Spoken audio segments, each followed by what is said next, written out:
Hello guys, তো আজকে মহালয়া। দেখো সকাল সকাল উঠে পড়েছি। উঠে আজকে ফ্রেশ হয়ে আজকে আমাদের ঘর পরিষ্কার করতে হবে। তো এখানে টোনার ইউজ করে নিলাম। তারপরে দিদি এদিকে রান্নাবান্না জোগাড় করছে, এদিকে দিদি রান্না বসিয়েও দিয়েছে। তো আজকে আমাদের বাড়িতে রান্না হবে চিংড়ি মাছ দিয়ে ঝিঙা আলুর তরকারি।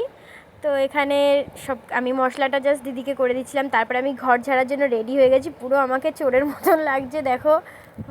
তো এখানে আমি ঘর ঝাড়ছি। দেখো এখানে আমার দিদি আমার ক্যামেরাটা ধরে দিচ্ছিলো। ক্যামেরা ধরার কোনো লোক নেই, তো আমার দিদি এখানে আমাকে একটু ক্যামেরাটা ধরে দিচ্ছিলো। তারপরে আমি এদিকে ঘর দুয়ার পরিষ্কার করছিলাম। এদিকে আমার ঘর অনেকটাই পরিষ্কার করা হয়ে গেছে দেখো। তো এখানে আমি আরেকটা ঘর পরিষ্কার করছিলাম। এদিকে আমি স্নান টান করে নিলাম, অনেক বেলা হয়ে গেছিলো। তারপরে আমি এদিকে পুজোটা দিয়ে নিয়েছিলাম, দিদি ওদিকে স্নান করতে গেছিলো। তো এদিকে আমার পুজো দেওয়াও কমপ্লিট। তারপরে এত খিদে পেয়েছে, 3টে সাড়ে 3টে বেজে গেছিলো দেখো। তো এদিকে আমার পুজো দেওয়াও কমপ্লিট হয়ে গেছে। তারপরে আমি খেতে বসেছি। আজকে ছিল ধনেপাতার চাটনি, পটল ভাজা, চিংড়ি মাছ দিয়ে ঝিঙা আলুর তরকারি। তো বাই, আজকের মতন।